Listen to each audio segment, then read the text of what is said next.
Hey guys, welcome to Uttam Shiksha Law YouTube channel. This is the third part of series. In the previous video, we discussed about the trespass to person, and in this video, we will discuss about trespass to reputation. तो trespass to reputation का क्या मतलब होता है?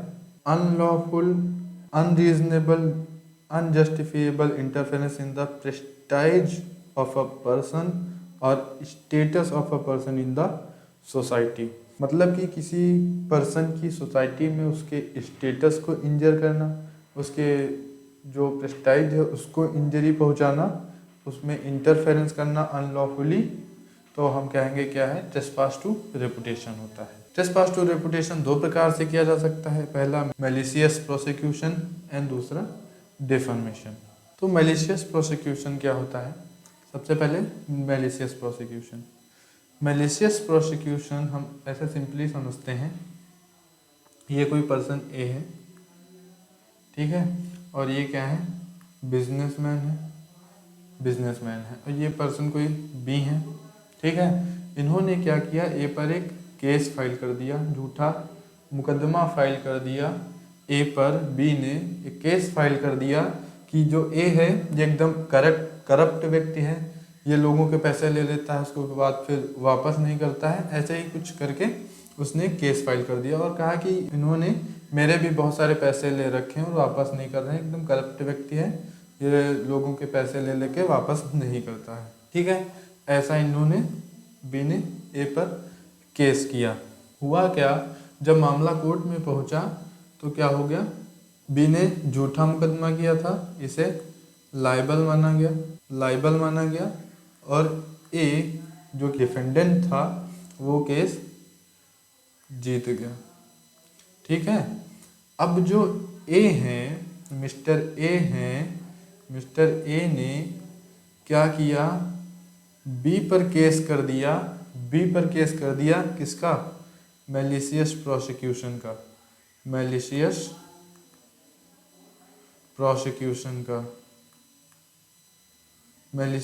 Prosecution का case कर दिया ए ने बी पर।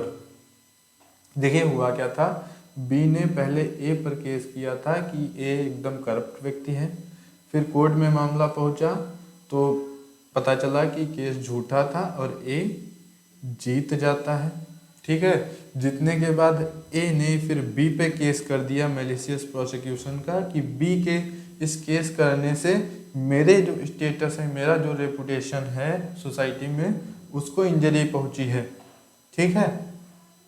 अब तो इसे हम कहते हैं मैलिशियस प्रोसिक्यूशन। अब देखिए इसके इसेंशियल्स क्या होते हैं मैलिशियस प्रोसिक्यूशन के, कब हम कहेंगे कि मैलिशियस प्रोसिक्यूशन हुआ है, ठीक है।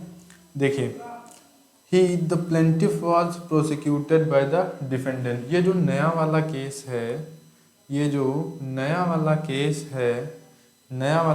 है कौन सा, अब जब ए ने बी पे केस किया है तो ए क्या बन गया है, प्लेंटिफ है, ए प्लेंटिफ है और बी डिफेंडेंट है। तो जो प्लेंटिफ है कह रहा है कि he the plaintiff was prosecuted by the defendant, मतलब कि जो डिफेंडेंट ये बी है, इसके द्वारा ए पर कोई झूठा मुकदमा किया गया हो, झूठा केस किया गया हो या प्रोसिक्यूटेड किया गया हो, ठीक है। पहले ये था जो कि अभी हम देख चुके हैं, बी ने ए पर किया था, पहला एसेंशियल ये है। दूसरा क्या है, the prosecution was instituted without reasonable and probable cause. मतलब कि जो भी प्रोसिक्यूशन हुआ है, जो केस लाया गया है, उसका कोई रीजनेबल कॉज नहीं था। यहाँ पे बी के पास कोई रीजनेबल कॉज नहीं था, जबकि वो इंटेंशनल, उसका मोटिव एकदम रॉन्गफुल था, उसकी रेपुटेशन को हार्म पहुंचाना था, है ना। तो यही है दूसरा एसेंशियल का, उसका जो इंटेंशन है या कॉज है वो विदाउट रीजनेबल कॉज होना चाहिए प्रोसिक्यूशन का, ओके। सेकेंड हम देखते हैं, सेकेंड एसेंशियल क्या है। सेकेंड एसेंशियल है the defendant acted maliciously not with the mere intention of carrying the law into the effect. Carrying law into the effect का सिंपली मीन्स होता है टू गेट जस्टिस। मतलब कि ये जो बी ने किया है, बी ने पहले ए पर केस किया था, पहले वाले केस में बी ने ए पर केस किया था कि वह करप्ट है, मतलब कि उसको किसी भी प्रकार का जस्टिस नहीं लेना था बी को।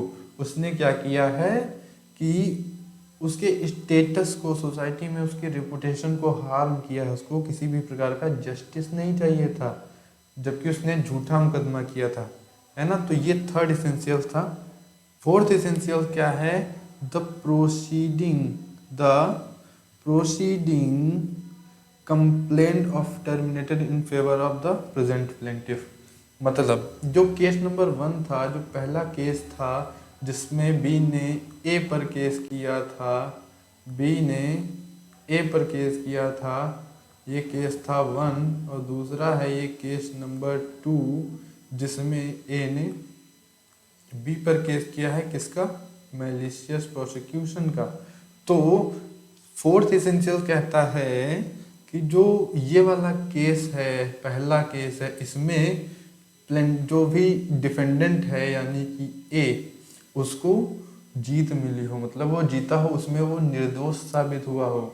मतलब कि हमने क्या कहा कि ए केस जीत गया था, पहले केस में हमने कहा कि ए केस जीत गया था, वो विन हो गया था, ठीक। इसका मतलब वो कोर्ट ने उसको निर्दोष साबित किया है, वो किसी भी प्रकार का करप्ट व्यक्ति नहीं है, वह किसी के पैसे नहीं हड़पे हैं, उसने कुछ नहीं रख रखे हैं, ठीक है। चौथा एसेंशियल्स यही कह रहा है कि जो भी पहले वाला केस था उसमें जो डिफेंडेंट था उसको जीत मिली हो, कौन? प्रेजेंट प्लेंटिफ को। दूसरे वाले केस में देखो ए क्या है? प्लेंटिफ है, जबकि पहले वाले केस में ये डिफेंडेंट था। समझ में आ गया होगा। नेक्स्ट है plaintiff suffered damages as a result of prosecution. मतलब कि जो भी इस केस में अब ये प्लेंटिफ है ए, उसको कुछ ना कुछ डैमेज हुआ हो केस नंबर 1 के वजह से, केस नंबर 1 की वजह से, ठीक है। मतलब उसकी रेपुटेशन को हार्म हुआ। तब हम क्या करेंगे? अब हम क्या करेंगे? जब ये सारे एसेंशियल कोर्ट में ए प्रूव कर देगा, तब क्या होगा? मैलिशियस प्रोसिक्यूशन का के लिए भी लायबल हो जाएगा और मैलिशियस प्रोसिक्यूशन का केस होगा, ठीक है। चलिए डिफेमेशन पे चलते हैं। डिफेमेशन ये जो है ये बुक में दे रखा है, या आप इसे पढ़ सकते हैं। मैं आपको सिंपल लैंग्वेज में बताता हूँ। Any intentional false communication, either by writing, spoken, मतलब कि कोई ऐसा स्टेटमेंट, ऐसा डिफेमेटरी स्टेटमेंट जो किसी पर्सन की रिपुटेशन को हार्म कर रहा हो, उसकी इंजरी कर रहा हो, उसकी रेपुटेशन की सोसाइटी में, क्या होता है? वो डिफेमेशन होता है। या फिर इंड्यूस्ड डिस्पैरेजिंग, हॉस्टाइल या disagreeable opinion, feelings against the person is called defamation, ठीक है। अब देखिए डिफेमेशन क्या हो सकता है? 2 टाइप्स का होता है, criminal defamation and civil defamation. Criminal defamation जो होता है वो आईपीसी में हम पढ़ते हैं, उसकी बात हम यहाँ नहीं करेंगे। हम यहाँ पे बात करेंगे सिविल डिफेमेशन को, जिसको हम टॉर्ट में पढ़ेंगे, ओके। देखिए अब जो इंग्लिश लॉ है वो टॉर्ट को 2 टाइप्स का बताता है। इंग्लिश लॉ क्या करता है? टॉर्ट को 2 टाइप का बताता है, एक तो लिबेल, दूसरा स्लेंडर, ओके। लिबेल और स्लेंडर 2 टाइप का बताता है। तो अकॉर्डिंग टू इंग्लिश लॉ लिबेल क्या होता है? एक परमानेंट डिफेमेटरी स्टेटमेंट। वो परमानेंट कब होगा? जब वो राइटिंग में होगा, प्रिंटिंग, कुछ ना कुछ आपने प्रिंट करा दिया है, कुछ पिक्चर फॉर्म में आपने किसी की क्या कर दिया? डिफेम कर दिया, ओके। ये क्या होता है? एड्रेस्ड बाय आई होता है। मतलब कि अगर आपने कुछ प्रिंटिंग करके आपने किसी को डिफेम कर दिया, उसकी स्टेटस को गिराने की कोशिश की, ठीक है, उसको राइटिंग में कुछ लिख दिया, अखबार में कुछ डिफेमेटरी स्टेटमेंट निकलवा दिया, तो वहाँ पे क्या होता है? लिबेल होता है, ये एड्रेस्ड बाय आई होता है, okay. Under criminal law libel was recognised as an offence.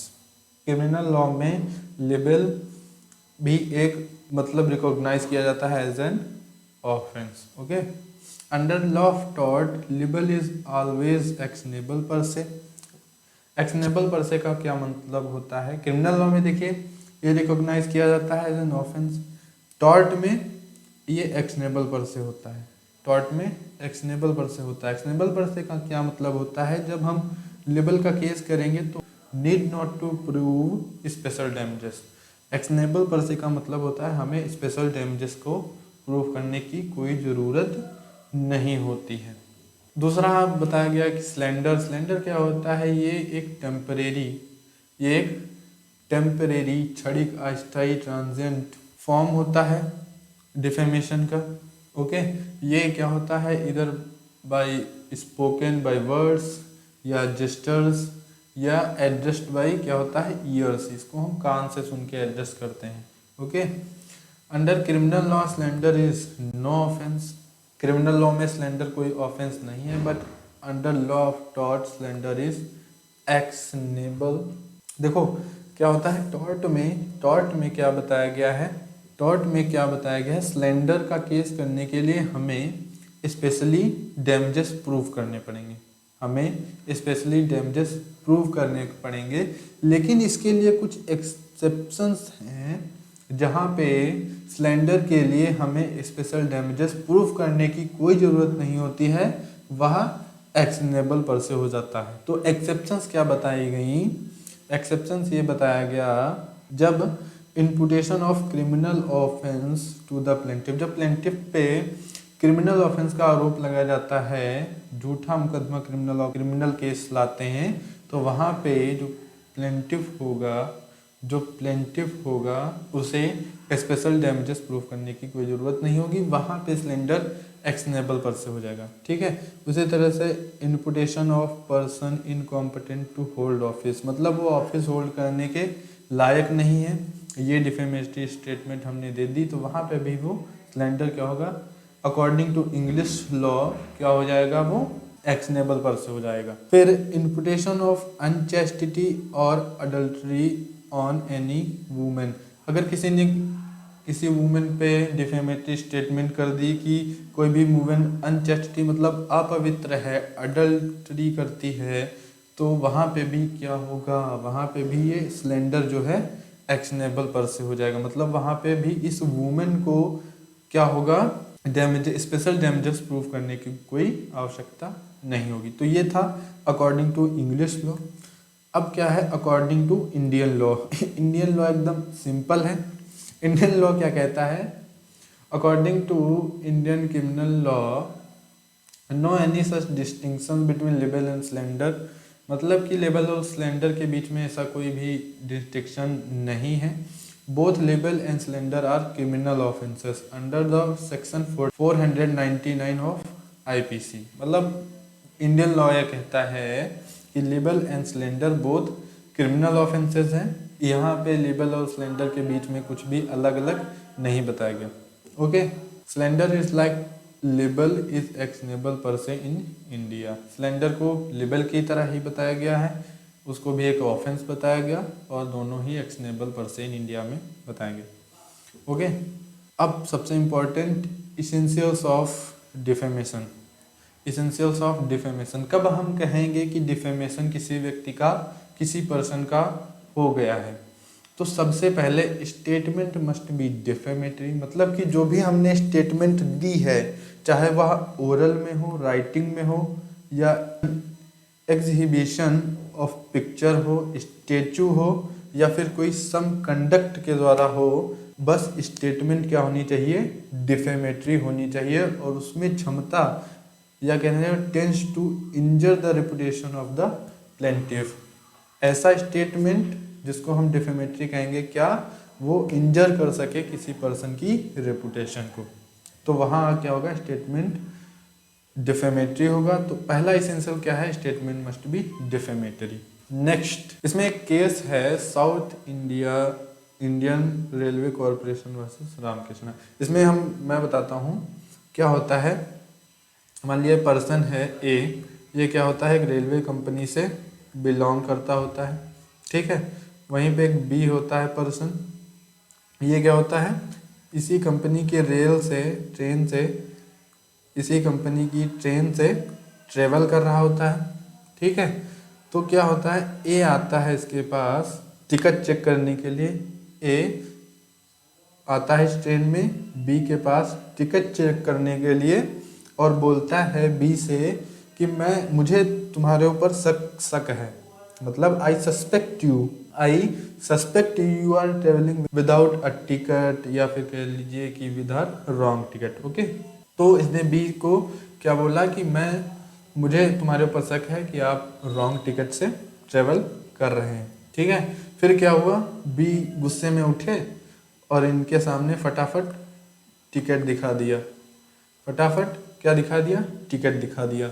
फिर क्या कर दिया, टिकट दिखाने के बाद बी ने ए के ऊपर केस कर दिया कि इन्होंने मुझे डिफेम किया है, मेरी ट्रेन में जो भी लोग बैठे थे उनके सामने मेरे स्टेटस का कचरा हो गया, मेरी स्टेटस को इंजरी पहुंची है।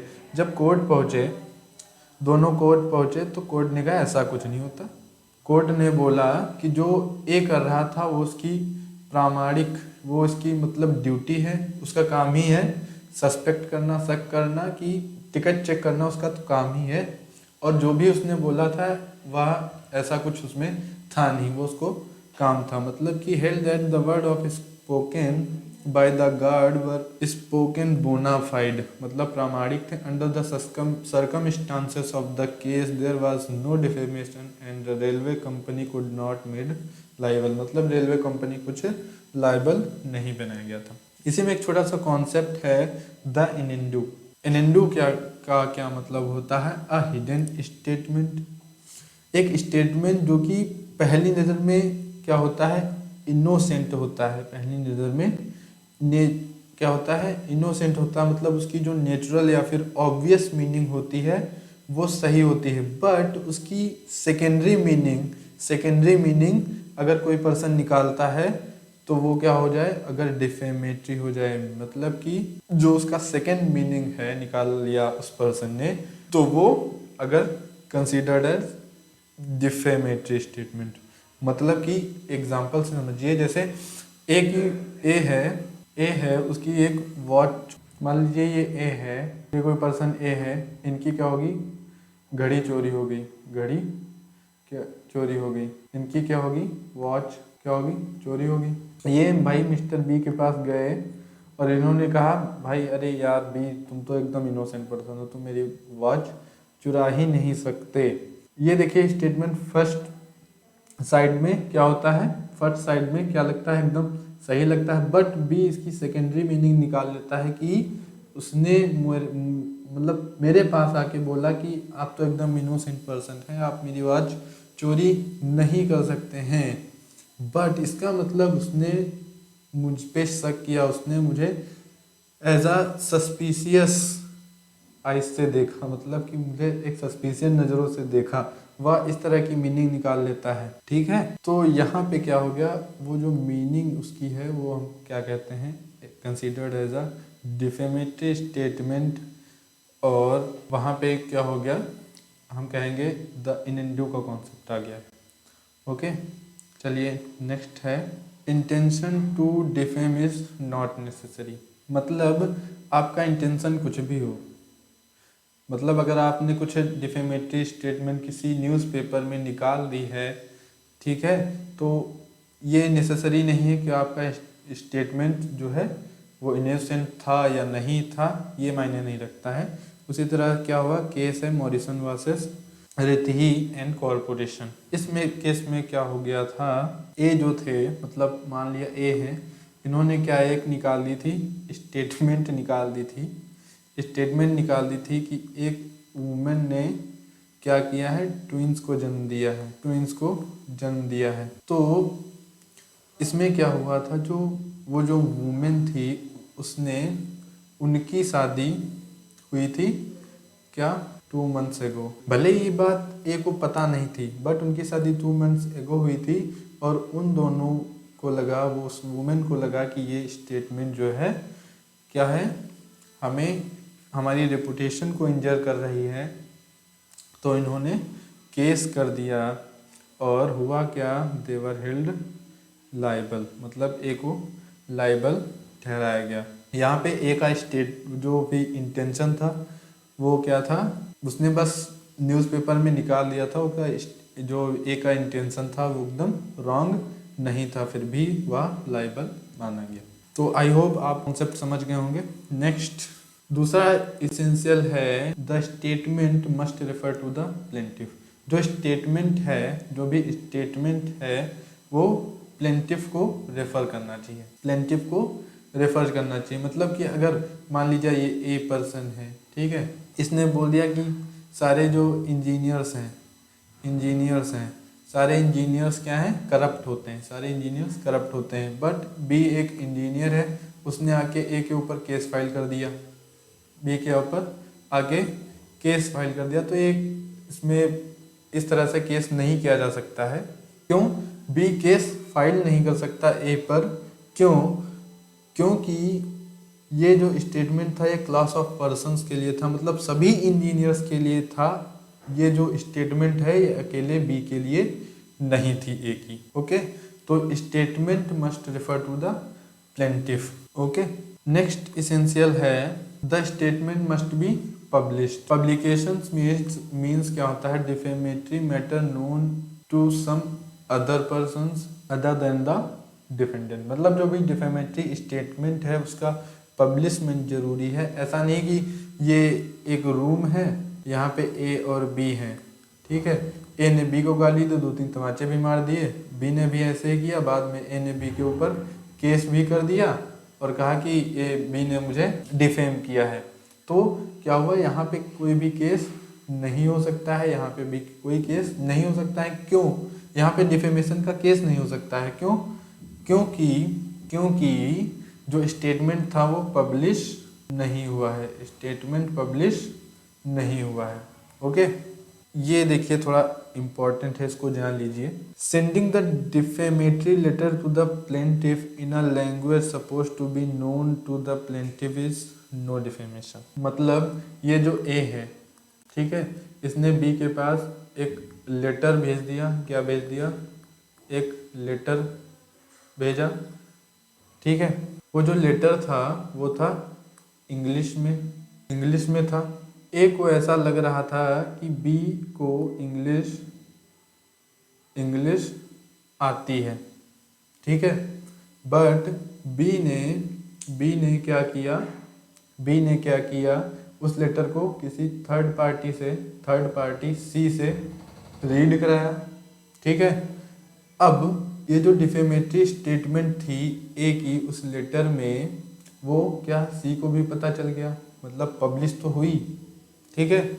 बट यहाँ पे देखिए क्या होता है, ए ने जो लेटर पोस्ट किया है उसने ऐसा सपोज किया था कि बी को इंग्लिश आती थी। उसका इंटेंशन ये नहीं था कि वो स्टेटमेंट पब्लिश होगी, ठीक है।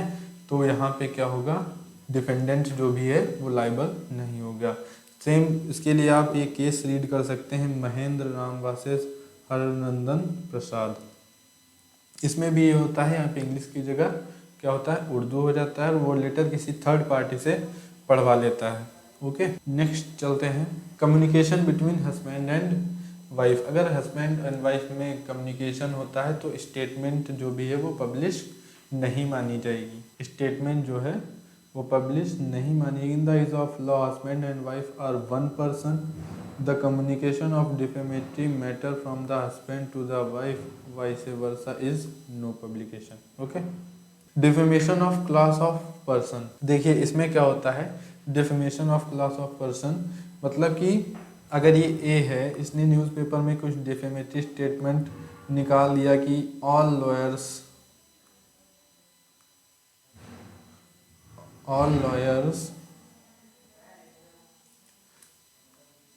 आर करप्ट, मतलब सभी लॉयर्स जो हैं वो करप्ट होते हैं। तो यहाँ पे कोई भी इंडिविजुअल आके केस फाइल नहीं कर सकता। मान लीजिए कि ये पर्सन सी है, वो एक लॉयर है, तो आके इस पे केस कर दे, ऐसा नहीं हो, क्योंकि ये स्टेटमेंट पूरे क्लास ऑफ पर्सन के लिए है। Okay, the words refer to a group of individual or class of persons. No member of the group or class can use sue unless he can prove the word could reasonably be considered to be referring to him. अगर सी ये prove कर दे कि ये जो चोरी का आरोप है ये सी को रेफर कर रहा था तो वो केस कर सकता है, अदरवाइज वो नहीं कर सकता। ओके, अब देखें डिफेंसेस होते हैं, कुछ डिफेंसेस होते हैं अंडर डिफेमेशन में। अगर किसी ने किसी पर्सन पे डिफेमेशन का केस कर दिया है तो डिफेंडेंट्स के पास ये डिफेंसेस हो सकते हैं। पहला क्या है, जस्टिफिकेशन ऑफ ट्रूथ, मतलब कोई आपने एक ऐसा स्टेटमेंट कर दिया जो भी क्या था, एकदम ट्रू था, उसके लिए आपको क्या होगा, प्रूफ करना होगा कि वो स्टेटमेंट एकदम ट्रू था, तो ये क्या होगा, एक आपके लिए डिफेंस बन सकता है। एक केस है अलेक्जेंडर वर्सेस नॉर्थ ईस्टर्न। यहाँ पे क्या होता है, there the plaintiff had been sentenced to a fine pound 1 और 14 डेज इम्प्रिजनमेंट। यहाँ पे क्या होता है, एक पर्सन ए होता है, वो क्या होता है, विदाउट टिकट ट्रेवल कर रहा होता है, टिकट ट्रेवल कर लिया होता है। पकड़े जाने के बाद उसे एक पाउंड का जो भी फाइन है लगा होता है, या फिर उसके पास ऑप्शन होता है कि वो 14 डेज के जेल चला जाए। ठीक है, ये स्टेटमेंट क्या होता है, बी ने पब्लिश कर दी होती है, ठीक है। फिर बाहर आने के बाद ए ने बी पर केस कर दिया कि मुझे डिफेम किया गया है, तो यहाँ पे क्या होता है, held the defendants were not liable the statement being substantially accurate, मतलब वो जो स्टेटमेंट था एकदम ट्रू था, उसके लिए वो लाइबल नहीं हुआ। नेक्स्ट, फेयर कमेंट मतलब कोई ऐसा आपका ओपिनियन जो कि फेयर है, जो कि एकदम फेयर है। जैसे एक कोई बुक है लिखी ए ने और वो बुक अच्छी नहीं है, तो आपने उसको अगर कमेंट किया, आपने उसको एक अपना ओपिनियन दिया कि दिस बुक इज, क्या आपने क्या बोला, दिस बुक इज यूजलेस, तो वहाँ पे क्या होगा, आप ये जो भी डिफेंडेंट होगा वो फेयर कमेंट का डिफेंस ले सकता है। तीसरा है प्रिविलेजेस का क्या मतलब होता है, अच्छे से समझ लीजिए, विशेषाधिकार, और ये 2 प्रकार के होते हैं, एब्सोल्यूट प्रिविलेज और क्वालिफाइड प्रिविलेजेस। एब्सोल्यूट प्रिविलेजेस में क्या होता है, जैसे जो पार्लियामेंट प्रोसीडिंग्स हैं, जुडिशियल प्रोसीडिंग हैं, यहाँ पे अगर कोई डिफेमेटरी स्टेटमेंट किसी पर्सन को डिफेम कर देता है, तो वहाँ पे क्या हो सकता है, केस नहीं किया जा सकता।